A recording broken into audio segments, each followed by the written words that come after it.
Welcome back to another edition of Queer Profits Podcast. I'm your host, Diane Conklin, as always, and we'll talk about and represent and stand for at Queer Profits three things: inclusion, community, and growth. And don't forget, if you're interested, reach out. You can always find the Queer Profits Podcast at queerprofitspodcast.com.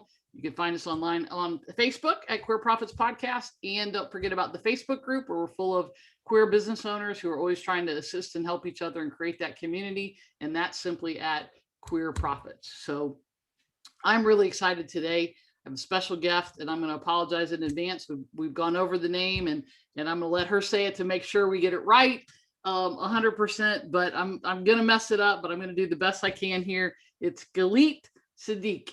Hopefully I got that close enough. See, yay. See, I practice. So welcome. I'm happy to have you here. I'm glad that we're going to spend some time together. Tell everybody a little bit more about what you do and who you are, and we'll go from there. Yes. Hi. So I am a financial sharktress, Galit Tsadik, and I own a virtual CFO company, and we handle everything that has to do with money in a small business, from strategic planning to collections and bookkeeping, all of that stuff. And then for personal, I'm a certified financial education instructor, and I do financial wellness coaching. And I like to, I'm the Sharktress because I want to kind of give a different name to what we think about when we think about sharks. It's definitely a misunderstood creature, and I want to bring awareness to that, and also just change what you think about when you think about like being a shark when it comes to your money. Right. So let's talk about the financial wellness coaching and the aspect of that, right? So one of the things that, matter of fact, I just finished talking to somebody else about this very thing, right? One of the things that we know in the queer community is, people think of us as having all this money because maybe we have kids, maybe we don't, or we're double income if we're in a partnership or whatever. But, there's a lot of our community that's not financially great, right? That maybe can't afford to own their own homes, doesn't have investments, doesn't have retirement, and those sort of things. So talk a little bit about that from strictly our community perspective. Yeah, so it's a definitely something that's a problem in the community. Of a lot of times we don't have the same types of networks or the same family support or even the same legal rights as other couples, and that affects the way we handle our money and our relationship with money. I know that it's very prevalent in our community as well to have this like fabulous and broke type of mentality, but I want to change that, because you can be fabulous and stable. And that's not something that's really talked about in the community. It's the financial coaches that I've seen or that are out there don't cater to our community. They cater to, sometimes it's a very like religious type of community, or very much like a scarcity deprivation mentality. And that doesn't necessarily fit with the lifestyle that we've chosen to lead. Like, we know who we are, and we want the things that we want, and we want to surround ourselves and have the same experiences and all, everything that we have dreamed about, and we're not given the same tools or even the same opportunities. And sometimes we're even discriminated against in terms of the type of apartments we can rent or the cities that we live in. And all of those things are factors that affect our community, that if you're not in the community, you just don't understand. Yeah. So if you had to give people like your top 2 or 3 tips for their finances, right? And again, I understand that it's going to depend upon, their age and where they are and job and all of that kind of thing, but sort of generically, what would be the top 2 or 3 things that you would tell people as far as, here's the things you really need to do to create some sort of wealth building and long-term retirement plan for for your life? Okay, so top three. The first thing would be to actually sit down and look at it. And that is always the first step. It has to be the first step.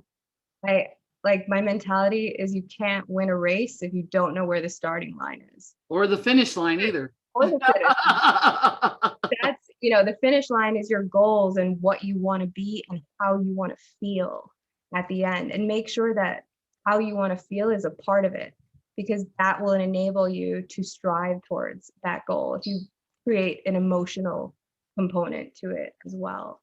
It's not just, being financially stable, but what does that stability feel like to you? Is that going to be the weight lifted off your shoulders when you know that your mortgage is paid off, or that you've done this, you saved for retirement? It has to be about the end goal, and the end goal has to be something that's emotional, that you can really believe in. So find out where you are right now, and you can make that a really enjoyable experience by pairing it. Give yourself, I love to call it a money date. Give yourself a money date, get all of your stuff together, pick like 1 or 2 tasks that you're going to do. And then afterwards, have a gourmet dinner, handle it, have a bubble bath, treat yourself after having that experience or even during that experience. So find something that's super enjoyable that you could do, and get a sense of where you are now. Like all your different accounts. Maybe one of the things that you would do on the money date would be to kind of look through your past expenses, your credit card statements, and see, like, is there something there that surprises me? Mm.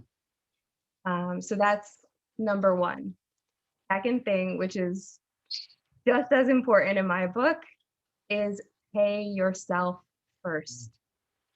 Pay yourself just like you pay everyone else. You pay the electric bill, you pay rent, you pay your utilities, this phone company, they all get their money. And if they don't get their money on time, they charge you for it, right? Yeah. You should have that same rule for yourself. And what that means is, and it can be as small as $1 a week or $5 a week, but you make a transfer automatic every single week from a checking account into either a savings account. If you want to do it into an investment, you could do it into an investment, but do a small amount and make it automatic to come out every single week. And that could be whatever you're comfortable with. And then you give yourself some time, wait a month, 2 months. If you still feel okay and you don't feel like you missed out on anything during that time, add another automatic transfer. Give yourself a raise. And keep going until you start to feel like you're depriving yourself, like you can't live on what's in the account anymore. And then you stop.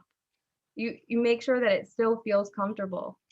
And what will happen is that you'll gradually just learn to become more intentional with how you spend the money that's in your checking account. And the rest of the money is yours now. It's either in a savings or it's in investments. And that's all money that's paying you. That's your future. So that is tip 2. And my third tip would be, I love visual representations. Mm. So I think it's super important to have something that you can visually see, that's physically there, that represents what you want. So what I do is I have my clients make little credit card size vision boards for one goal. And you make it, and you can get creative as possible with it. And then you keep it in your wallet next to your credit card. And then every time you go to take out that credit card to spend on something, you also see your goal. And it gives you a second to think about, is this purchase working towards my goals, or is it going to harm me reaching what I want to do? That's a cool idea. I've never heard anybody talk about that. I've heard people say, like, put your credit card in the, in a cup of water in the freezer, and by the time it falls out, if you decide you really want it or not, like, then I'm like, oh, okay, come on, man. Right. Yeah. But I love that idea of like a little vision board with, beside the credit card, so that it makes you think about, that extra second of, do I really want to spend this money? Because let's face it, our basic needs for most of us are pretty well covered, right? When we take out the credit card, it's probably not because we have to have groceries or we're paying, the heat or whatever. It's because we It's not something you put on auto pay. Right, exactly. The other interesting Walk into somewhere and you're like, I want, thing, or you're right? by your computer and you're about to order something and you're like, I want. Yeah, that's a great point. The other thing I thought was really interesting is when you're talking about paying yourself first.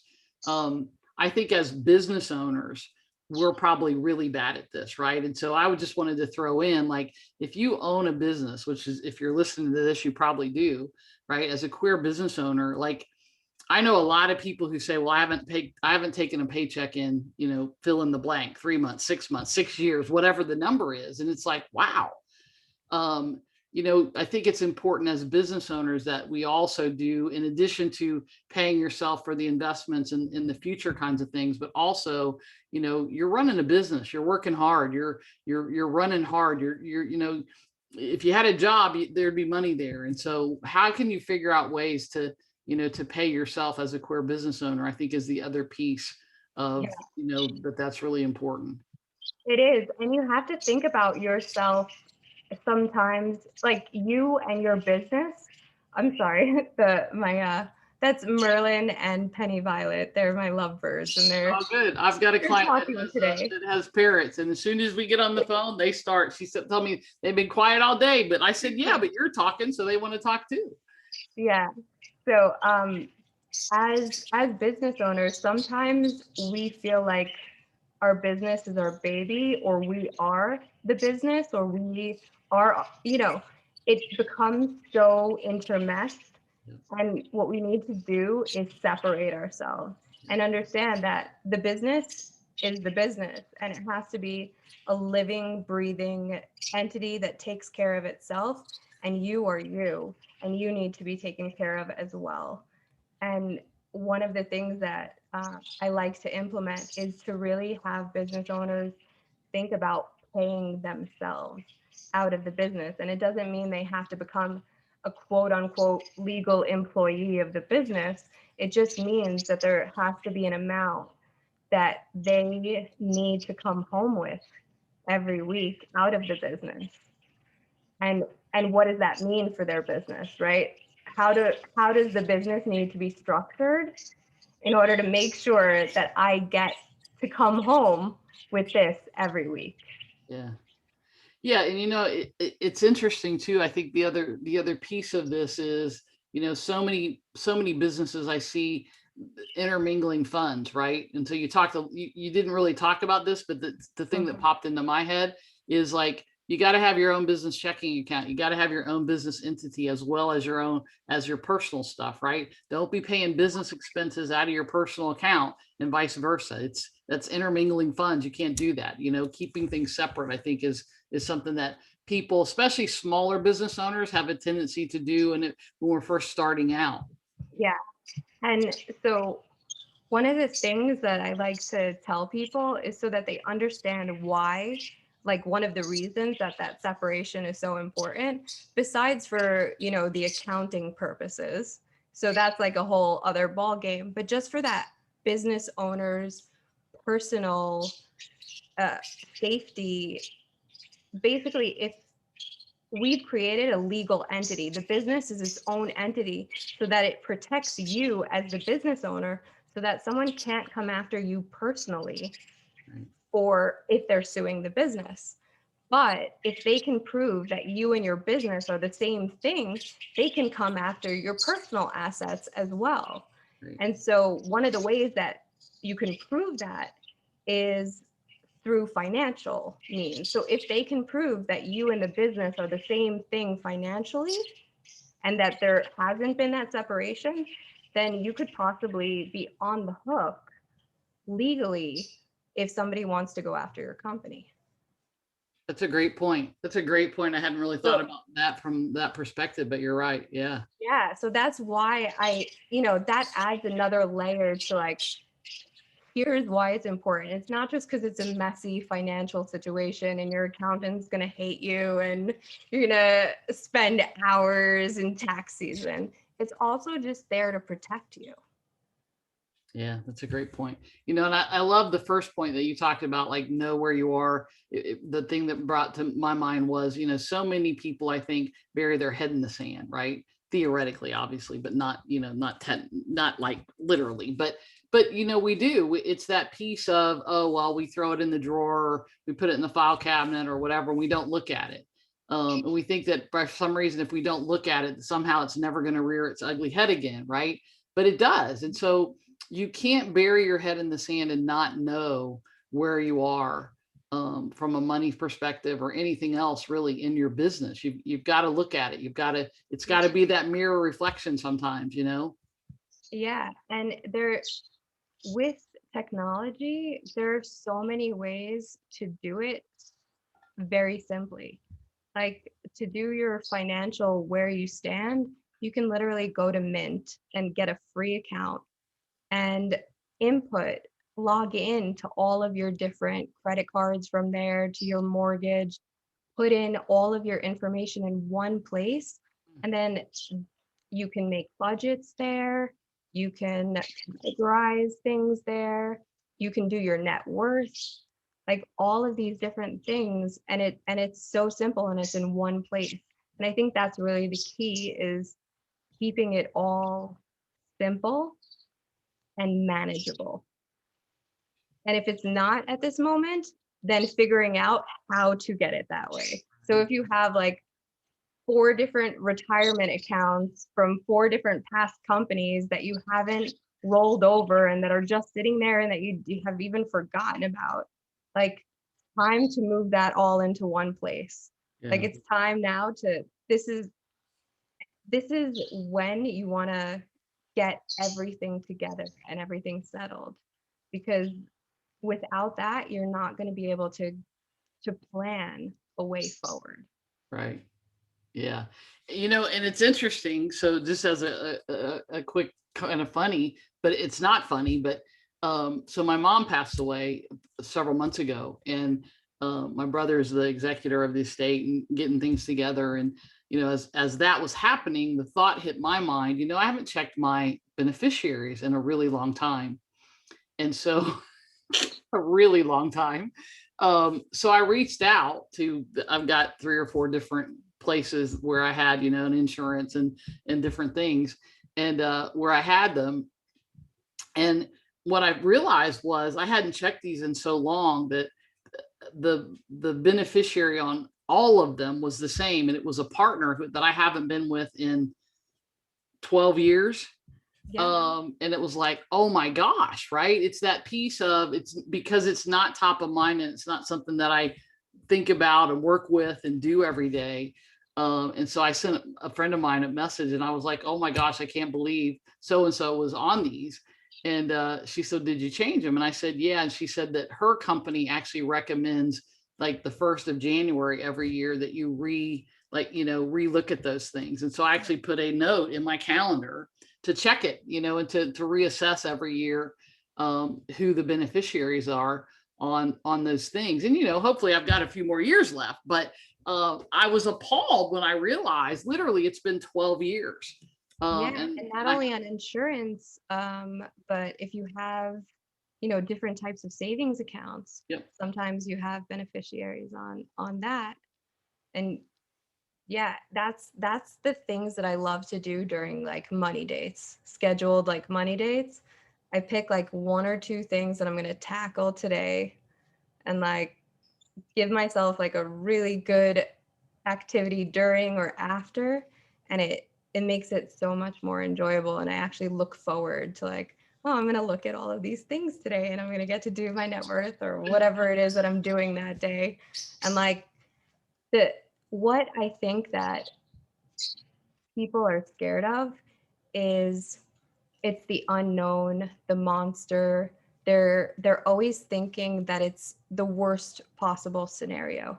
Right. And what I found is when they actually look at it, it's better than they thought it was in most cases. Right. And if it's not better than they thought it was just as bad as they thought it was. And so they just confirmed what they thought, and now it's not the big, scary monster living in the closet anymore. It is, you know, you've named it, you know what has to happen, and you can move forward from there. But until you have that first moment with it, it's just like it's more of the apprehension and the anxiety of thinking about it. Yeah. So it's like just rip off the Band-Aid. Well, and I think that's the key, right? At least if you know, you can do something about it. So if it is bad and you thought it was bad and now you recognize, now it's in your face that it's bad, at least now there's something you can do to change it. Whereas before, if you don't know, it's just going to continue to be bad. So, you've got the ability with knowledge gives you the ability to turn it around and do something different. Yeah. And then to recognize as well that it doesn't have to turn around in an instant. Small steps, baby steps are still steps. Yeah. Doesn't matter how little it is. It doesn't matter if you're saving $5. It doesn't matter if you're paying your debt down by $5. That's still $5. That's still a step forward than if you did zero. Right. Yeah, that's So a great give point. yourself that ability to take those steps. Yeah, because we all want to go from here to here, right? It's like we forget that you don't do that. That's a myth, right? Every single person that you see, it started here, took the first step and the next step and the next step to get up here. It didn't happen overnight, right? But that's how we think, because we compare ourselves, right? And what I like to say many times is stop comparing your behind the scenes footage to everyone else's highlight reel. Because let's face it, everybody looks like they're the smartest and the best looking and the most wealthiest and all of that on Facebook or LinkedIn or whatever it is, right? It's like that's not reality, but we think it is because that's what we see and that's how we compare. So yeah, exactly. You have to also think about celebrating all of that. Like we see like the big celebrations and when people achieve the big milestones, but like let's make it okay to celebrate all of the little things that you did to get there, and maybe start putting it out there that there are those little steps that we need to take in order to get to that big celebration, and that there has been all of these things that you've accomplished in order to accomplish that big thing, and make that okay, make that visible to everyone. yeah. Yeah, it's interesting because I talk about this from a business perspective, but I never thought about it from the financial perspective. I often say anytime you make a sale in your company, whether it's a small sale or a big sale, you should celebrate. No matter how big your company is or how small your company is, and it doesn't have to be something big. It doesn't have to be Rolex watches for everybody or a cruise, right? It could be you bring lunch in, and celebrate too. I think the other piece is with your family, whatever that looks like, right? And so it's this piece of, wow, we're going out to dinner tonight. Why? Well, because I made a X dollar sale today, and this is our celebration for that. Well, it's just dinner, but it's the acknowledgement of you did this thing and that this positive thing happened. And if you have kids, they'll keep you on it, right? Because if you haven't had a celebration in a while, pretty soon you're going to hear, hey mom, hey dad, hey whatever they call you. You haven't made a sale. Made any sales lately, right? And it's like, wow, right? So my former partner had kids, and And I had one of them actually say to me, Miss Diane, have you made any sales lately? And I was like, whoop. But they keep you honest, right? And they keep you like motivated and moving forward. So yeah, the celebration thing is something that we don't do enough of. Yeah, As and business. it ties into just gratitude and expressing gratitude when something good happens, and making that part of your daily routine, making that part of your daily life, however it becomes part of it, however you want to express gratitude. Yeah. Like celebrations, brags, they shouldn't be something that we're like, oh, don't brag or don't. As long as you do it in a way that's not looking down upon other people, then brag.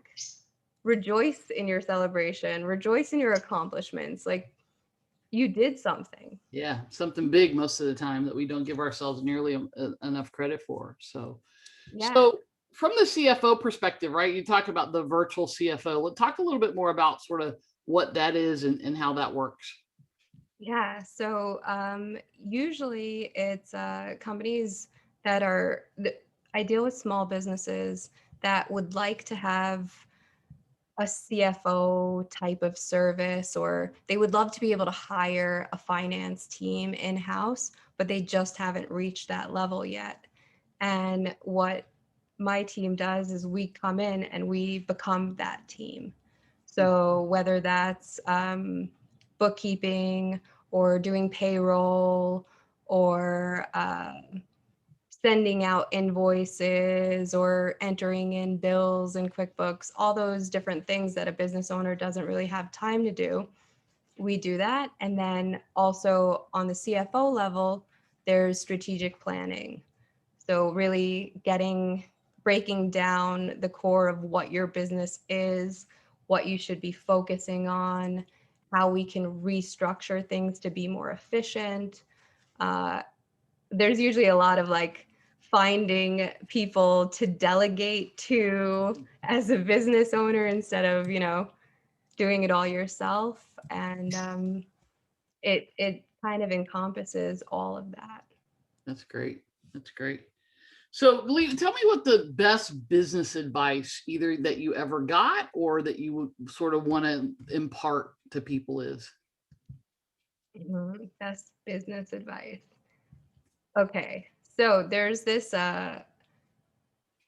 it's two pieces. There's this idea that you have this goal, you have this dream of what your business looks like, and then you 10x that, right? Because it has to be super scary or else it's not worth it, right? So that is like the first part of that. But for me, I'm a super goal oriented person, and 10xing my already huge goals has always felt like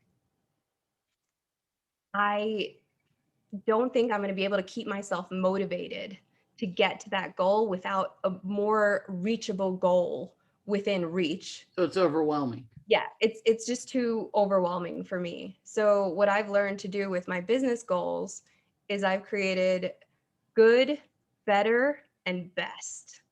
Best is that ideal 10x level goal.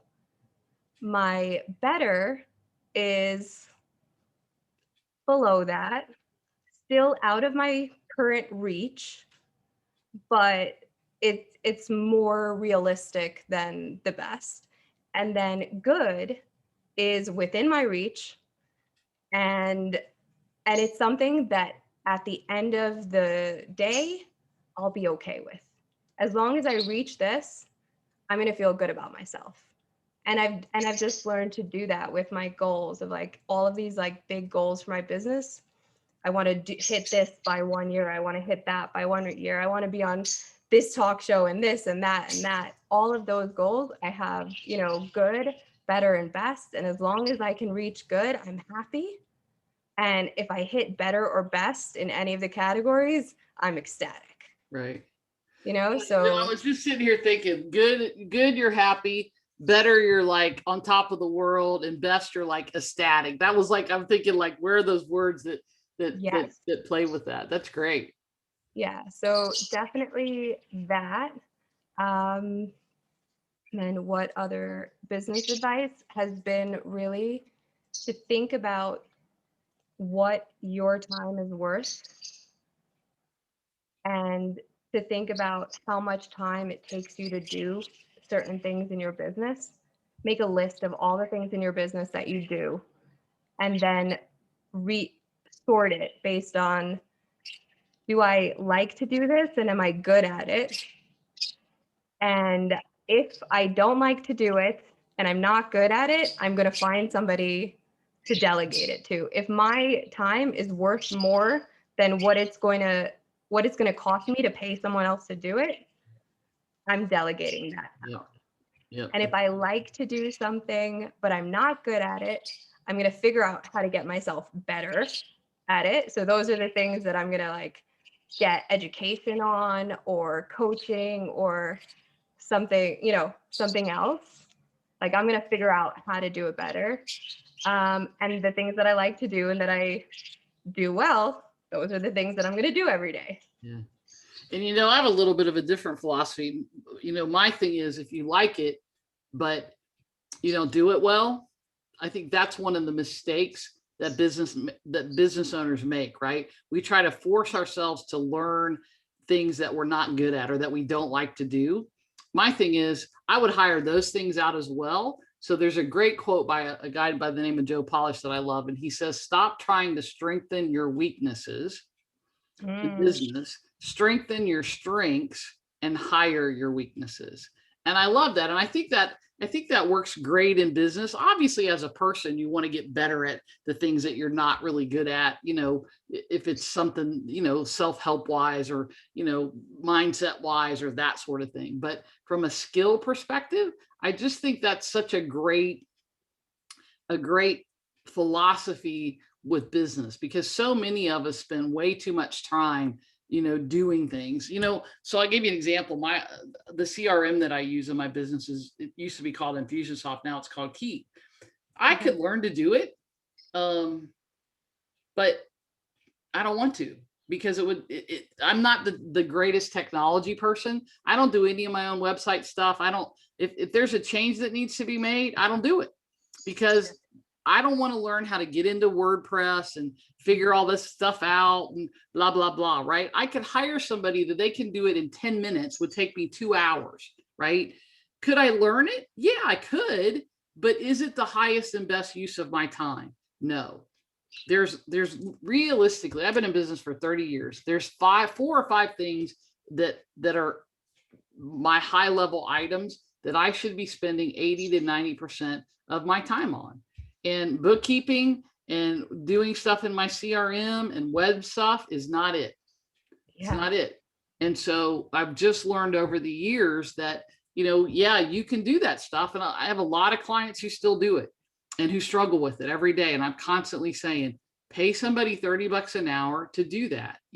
It's the same of, I don't mow my own lawn. I don't own a lawnmower. I couldn't mow it if you put a gun to my head. Why? Because I can pay somebody $50 to come mow the lawn twice a month. So it's $100 a month. Well, that frees up 4 hours easily of my time. 4 hours versus $100. Look, I make more than $100 an hour. And so in that 4 hour time frame, if I'm working on something, let's just say I make $500 an hour, I can make $2,000 during that 4 hour time frame to pay somebody else $100. Well worth it. It doesn't make any sense.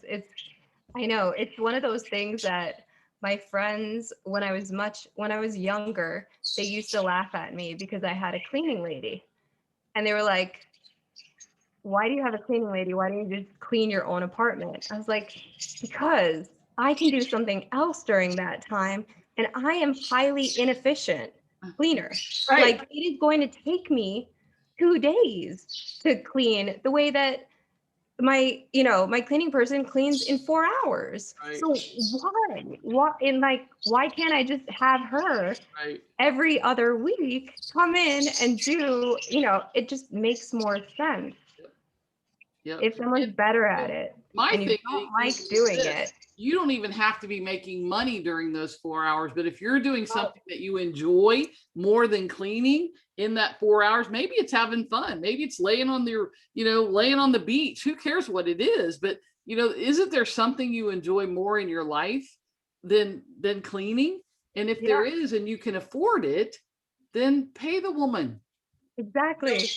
It was the most amazing thing. I'll never forget this. When I still lived in Florida, we had I had 3 staff members, and one of the gals loved to clean. And so one of the things that I said to her was, would you like to clean the house as part of, what you're doing while you're here? Yeah, absolutely. She was ecstatic. I walked downstairs one day, I will never forget this. And she was like buff shining the inside, the drawers and the inside of the refrigerator.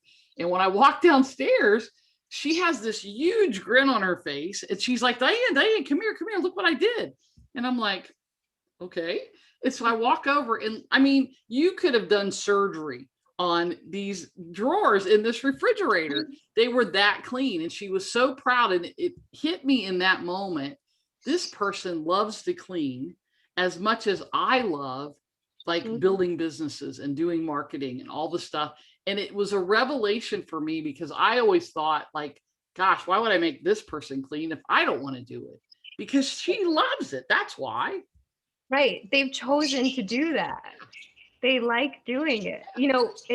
That's what's great about the society that we live in today. You can choose to do whatever you want to do. I mean, it's not so much of a thing before and now because of the pandemic, but people used to make a living by waiting in line for other people. Right. They enjoy doing because they can do a million other things while they do it, and they just have to stand there and you know, like you can literally make money doing whatever you choose to do. So allow other people to do what they love Right. and you to do what you love to do. And everybody's happy. That's the thing, right? It's like, if everybody's doing what they love and everybody's happy, guess what? You're going to make more money and be way more productive anyway. So, it just makes sense. I love that. So tell me what you think is like the biggest issue or something that you have a concern about, like inside of our community right now. Mm. There feels like there are so many, but I think the first thing that needs to be handled is that it's okay to talk about money. Mm. It's okay to talk about money. It's okay to want more. It's not selfish to want to be stable. It is not selfish to want to be successful.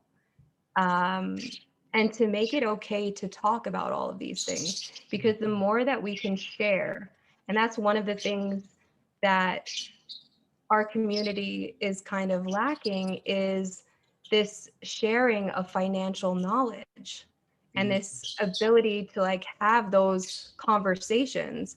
And it's kind of taboo as well in community in general, besides just being for our community. But I think somehow in our community, it's like even less. You don't like talk about how much things cost. You don't talk about money. You don't talk about finances. How much you're making, how much you're charging, all of these things. We need to make it just more of an open conversation, and also an open conversation in our partnerships, in our relationships, in the family setting. We have to be able to open this dialogue. Financial literacy, financial education, make it okay to talk about these things with your friends and your family, because that's one of the things that is going to make a big difference in how things are handled, especially down the line, like you mentioned, estate planning. You have to plan those things. You have to open up these conversations, and they're difficult conversations to have, but they're made more difficult by the fact that we don't talk about money at all. Right. That's a great point. We don't talk about so many things we don't talk about, but money is definitely one of them. That's a great point. I love that. Well, this has been amazing, and you've shared some great tips, and I'm certainly appreciative of that. Give everybody your contact information. How do we get in touch with you if somebody wants to reach out for CFO services, or the financial wellness coaching, or any of the stuff that you offer? Yes. So I go live every Monday night on Facebook, and I give out financial advice, and I'm there to answer questions. So my Facebook page is Financial Sharktress Galit Tsadik. On Instagram, it's financial_sharktress. And my website is financialsharktress.com. And you can always email me at galit@financialsharktress.com. But just reach out to me on anywhere in social media, and I will get back to you. Perfect. Great. Well, I appreciate your time and the certainly the wisdom. It's amazing. I think some of the things that we don't talk about, and we don't we sort of do stick our head in the sand about. And I think you did a great job of sort of bringing some of those things up. So I appreciate your time and energy. And it was fun. It was certainly fun. And money is something that we don't talk about, which is one of the reasons I wanted to bring you on and really bring it to the forefront. So again, I'm Diane Conklin. I'm your host of Queer Profits Podcast, where we certainly talk about three things: inclusion, community, and growth. And we certainly talked about many of those today. Just as a reminder, again, if you'd like the free report, the 3 keys to growing your business fast and getting more clients and making more money, check that out at queerprofits.com. You can always join the Facebook group, which is full of business advice and business people and stuff that we're doing in there at Queer Profits. And you can always check out all the podcasts either at queerprofitspodcast.com or the Facebook group, not group, but page. I always do that, named as such. As always, would love your feedback, would love to hear positive, negative, what you want to hear more of, what you want to hear less of. If you're a business owner and you'd like to come on, reach out and let me know that. And until next time, make it a great day. Thanks again. I appreciate your time. Thank you so much for having me.